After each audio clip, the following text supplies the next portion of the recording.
வணக்கம் பாஸ்கரன் சார். எனக்கு உண்மையாலும் வருத்தமாக இருக்குது. என்ன அப்படின்னா, நாங்கள் பெரும்பாலும் தமிழ்நாட்டில் முதலமைச்சருடைய அறிக்கையை தவிர்த்து அதிகமாக ஒரு அரசியல் கட்சியினுடைய தலைவருடைய அறிக்கையை மையமாக வைத்து விவாத நிகழ்ச்சிகளை எல்லாம் நடத்தியிருக்கிறோம். அப்படின்னா அது மருத்துவர் ஐயாவினுடைய அறிக்கையை மையப்படுத்தி தான் சார் நடத்தியிருக்கிறோம். வேற எந்த தலைவரையும் பெரிதாக எடுத்துக்கொண்டதெல்லாம் இல்லை. ஏன்னா அவரது அவ்வளோ ரொம்ப அக்கறை கொண்டதாக இருக்கும் அப்படிங்கிறது எங்களுக்கு தெரியும். அது கரெக்டாகவும் இருக்கும். அரசு ஒரு விஷயத்தை பார்ப்பதற்கு முன்பாக அவங்க பார்த்து அது ஒரு ஸ்டேட்மெண்ட்டாக கொடுத்துருவாங்க. ஆனால் இந்த தேர்தல் அப்படிங்கிறது தன்னுடைய இருப்பை காட்டணும் அப்படிங்கிறதுல கவனம் கொண்டு இந்த தேர்தலை மருத்துவர் ஐயா அணுகுகிறாரோ, கட்சியினுடைய நலனை காட்டிலும் தன்னுடைய இருப்பை பதிவு செய்தே ஆக வேண்டும் அப்படிங்கிற ஒரு எண்ணத்தில் இந்த எலெக்ஷனை அவர் ஃபேஸ் பண்றாரோ அப்படின்ட்டு ஒரு எண்ணம் வராமல் இல்லை சார். எங்களுக்கு கொஞ்சம் எங்களுக்கு ஆன்சர் பண்ணுங்களேன் ப்ளீஸ்.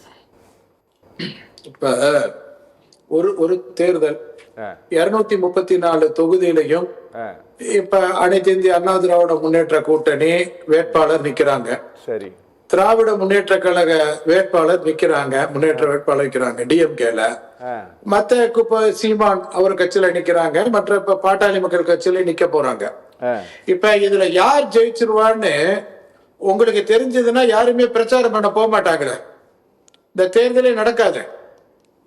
இப்ப யார் ஜெயிச்சிருவாங்கிறீங்க? இப்போ உங்க பார்வையில பாட்டாளி மக்கள் கட்சி வேட்பாளர் குறைவா ஓட்டு வாங்குவாரு சார். ஒரே அதிமுக திமுக பாஸ்கரன் சார் ஒரே ஒரு நிமிஷம் நீங்க பேசலாம் சார் ப்ளீஸ். அப்படின்னா ஏதாவது உத்தரவாதம் இருக்கா? இப்ப 234 தொகுதியில ஒரே ஒரு ஆளு இவர் தான் வெற்றி பெறுவார்னு உங்களால சொல்ல முடியுமா? இல்ல. அப்படி எதுவும் உத்தரவாதம் இருக்கா? இல்ல.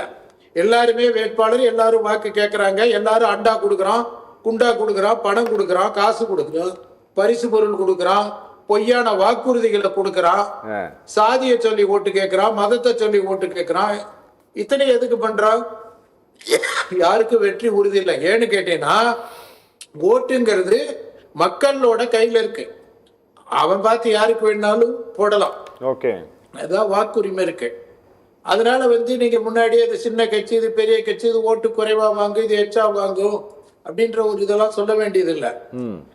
ரெண்டாவது மருத்துவர் ஐயா அவர்களை விமர்சனம் பண்ணணும் அப்படிங்கிறதுக்காக ஏதோ 5-10 பிச்சை வாங்கிக்கிட்டு ஒரு சிலர் பேசுறாங்க. அதனால மருத்துவர் ஐயாவோட தரம் குறைஞ்சிடாது. அதாவது மருத்துவர் ஐயா முதல்ல படிக்கணும். இருங்க, நான் பேச விடுங்க. மருத்துவர் ஐயா முதல்ல படிச்சுட்டு வர சொல்லுங்க. இந்த தமிழ்நாட்டுல 7 கோடி மக்கள்ல 234 சாதி மக்கள்ல எல்லா மதத்தோட மக்கள்லயும் எனக்கு போராடல ஐயான்னு யாரும் சொல்ல முடியாது.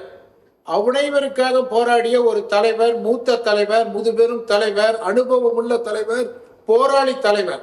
தமிழ்நாட்டில் உள்ள மத்திய சிறைகள் அத்தனையும் போய் சிறையில இருந்த தலைவர் போராடி. எல்லாரும் தலைவனுக்காக போராடுற இந்த நாட்டுல தன்னோட தொண்டன், ஒரு தலித் தொண்டனை கைது செய்தாங்கன்னு சொல்லிட்டு மதுரையில போராடி இவர் சிறைக்கு போனவர். தொண்டனுக்காக சிறைக்கு போன தலைவன்னா அது தமிழ்நாட்டு அரசியல் வரலாற்றுல ஐயா தான். இன்னைக்கு கட்சித்தீவை மீட்கிறதுக்காக கடல்ல இறங்கி போராடினவர். நம்ம பெங்களூர் பக்கம் தமிழர்கள் தாக்கப்பட்ட போது 1000 கார்ல பவனி போய் போராடினவர். இஸ்லாமிய மக்களுக்கு உக்கட பகுதியில கோயம்புத்தூர்ல டோல்கேட் அமைச்ச போது தரையில உட்கார்ந்து போராடி அந்த டோல்கேட்டை உடைச்சவர். முல்லை பெரியார் அணைக்கு கொற்ற மலையில கொடையை பிடிச்சிட்டு போராடினவர். அங்க ஊட்டி மலையில பாத்தீங்கன்னா அங்க இருக்கக்கூடிய மக்களுக்கு பட்டா பிரச்சனை வந்த போது போய் போராடியவர். வன்னியர் சமுதாயத்திற்கு இடஒதுக்கீடு பெற்றுக் கொடுத்தவர். அதோடு சேர்த்து 107 சமுதாய மக்களுக்கு இடஒதுக்கீடை பெற்றுக் கொடுத்தவர். தலித்து சமுதாயத்துல 3 சமுதாயத்துல அந்த அருந்ததியர் சமுதாயம் மிகவும் பின்தங்கி இருக்குதுங்கிறதுக்காண்டி அவங்களுக்கு தனி இடஒதுக்கீடு கேட்க போராடி பெற்றுக் கொடுத்த கட்சி பாட்டாளி கட்சி தலைவர் ஐயா. இஸ்லாமியர்களுக்காக 7 மாநாடு நடத்தி 3.5% இடஒதுக்கீடை பெற்றுக் கொடுத்த தலைவர் ஐயா. மத்தியில இந்திய அளவுல 2 இடஒதுக்கீடு சொல்லி முடிக்கிறேன். சார் எனக்கு புரியுது ஐயா. சார் நீங்க ஐயாவோட சாதனைகள் எல்லாம் சொல்லிட்டு இருக்கீங்க சார். இல்ல மணிகண்ட மாதிரி ஒரு அது என்ன சொல்றதுன்னே தெரியல, ஒரு மனித பிறவியானே தெரியல.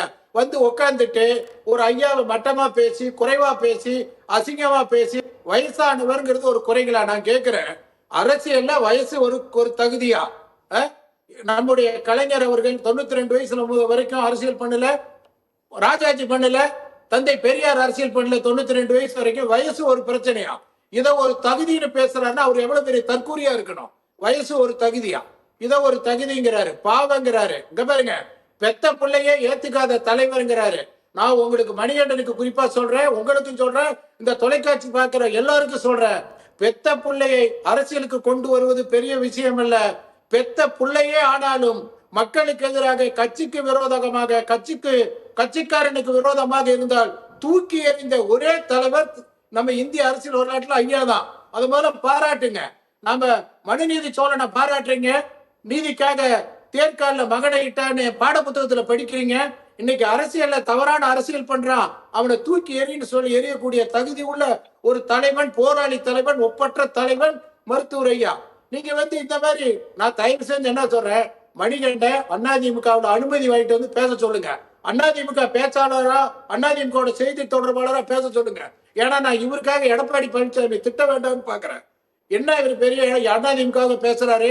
சசிகலாவோட காலில் மண்டி போட்டு பதவி வாங்கிட்டு வரல, சசிகலாட்ட பிச்சை வாங்கி பதவி வாங்கிட்டு வரல. நாங்க இதெல்லாம் அவர் சொல்ல வேண்டாம்னு நினைக்கிறேன். ஏன்னா அவர் மேல எங்களுக்கு மரியாதை இருக்குது. நீங்க சசிகலாவை சொல்றீங்க, தேவர் சமுதாயத்துக்கு அவங்க ஒரு தலைவரா இல்ல, பின்ன நீ தலைவரா? அவங்கதான் தலைவர். இன்னைக்கு இந்த தேவர் சமுதாயத்துல லட்சக்கணக்கான பேர் பயனடைத்தி இருக்கிறாங்க. அனைத்து இந்திய அண்ணா திராவிட முன்னேற்ற கழக ஆட்சி, அம்மையார் ஜெயலலிதா முதலமைச்சராக இருந்தாலும் பயனடைஞ்ச மக்கள் தேவர் சமுதாய மக்கள். இன்னைக்கு எடப்பாடி பழனிசாமி துரோகம் பண்றாங்கன்னு சொல்லி தேவர் ஜெயந்திக்கு விட மாட்டேங்கிறாங்களே, தேவர்கள் ஓட்டு போட மாட்டேங்கிறாங்களே, என்ன காரணம்? சமுதாயம் அந்த அம்மையாரால் பயனடைஞ்சு இருக்குது. இந்த கூட்டணியில தேவர் சமுதாயம் ஒட்டுமொத்தமா சசிகலா அம்மையார் பின்னாடி நிப்பாங்க. அதே போல வன்னியர் சமுதாயம் ஒட்டுமொத்தமா மருத்துவர் ஐயா பின்னாடி நிப்பாங்க. உங்களுடைய பேச்சு இந்த திமிரு, எடப்பாடி பழனிசாமி எடப்பாடியிலே தோப்பாரு. எந்த ஒரு அமைச்சரும் இன்னைக்கு எழுதி வச்சுங்க, அதிமுக அமைச்சர் அத்தனை பேர் வட மாவட்டத்திலையும் தென் மாவட்டத்திலையும் மண்ணை கவுவாங்க. நீங்க தோல்வியை சந்திப்பீங்க. நீங்க செஞ்ச துரோகம். எடப்பாடி பழனிசாமி அவர்கள் அன்புமணியை கூப்பிட்டு பக்கத்துல வச்சுக்கிட்டு பாமக கூட்டணின்னு சொல்லி எப்ப மருத்துவர் ஐயா அவர்களை புறக்கணித்தாரோ அன்னைக்கு அவர் வந்து வெற்றி பெற வாய்ப்பை இழந்துட்டாரு. எதிர்கட்சி தலைவராக கூட ஆக மாட்டாரு, அரசியல் அனாதையா தான் ஆவாரு. அதுக்கு காரணம் அவர் எடுத்த அந்த முடிவு. ஆனா அந்த முடிவு அன்புமணி பிஜேபிக்கு சொல்லி பிஜேபி கொடுத்த அழுத்தத்தால் அவர் எடுத்துட்டாருன்னு சொல்லிதான் நாங்க அவரை விமர்சனம் பண்ணாம இருக்கிறோம். நீங்க வந்து இங்க உட்காந்துக்கிட்டு ஐயாவை விமர்சனம் பண்றீங்க. ஐயாவை விமர்சனம் பண்ற தகுதி எந்த யாருக்கும் கிடையாது. இன்னைக்கு இந்திய அரசியல் வரலாற்றுல கட்சி பதவிக்கு போகாம, தேர்தலில் நிக்காம, நாடாளுமன்றத்துக்கோ சட்டமன்றத்துக்கோ பிரதமர்கள் பதவியேற்புக்கு கூட கூட்டணி கட்சி தலைவராக இருந்தா கூட அதை நான் அந்த விழாவில் கூட கலந்துக்க மாட்டேன்னு சொல்லி வாழுகின்ற ஒரு சத்தியவான், ஒரு அப்படிப்பட்ட தலைவர், அத்துணை பிரதமர் முதற்கொண்டு அத்தனை பேர் மதிக்கின்ற தலைவர் சாதாரணமா வந்து 5க்கும் 10க்கும் ஆசைப்பட்டு இங்க உட்கார்ந்துக்கிட்டு அவரு வலுவில்லாத தலைவர், அந்த தலைவர், வயதான தலைவர், ஆளுநர் தலைவர், ஒரு ஓட்டு விழுகுமா 4 ஓட்டு விழுகுமான்னு கேட்டுக்கிட்டு இருக்கிறீங்க. என்ன 4 ஓட்டு விழுகுமா? நல்லா தெரிஞ்சுக்க. உங்களுக்கு ஒரு கணக்கு சொல்றேன். 3 பூத்து இருக்குது. பூத்துக்கு 30 ஓட்டு வாங்கினா கூட 10,000 ஓட்டு. நீங்க மண்டை கவுவீங்க. நல்லா எழுதி வச்சுக்கங்க. அரசியல் தெரிஞ்ச அத்தனை பேருக்கு தெரியும்.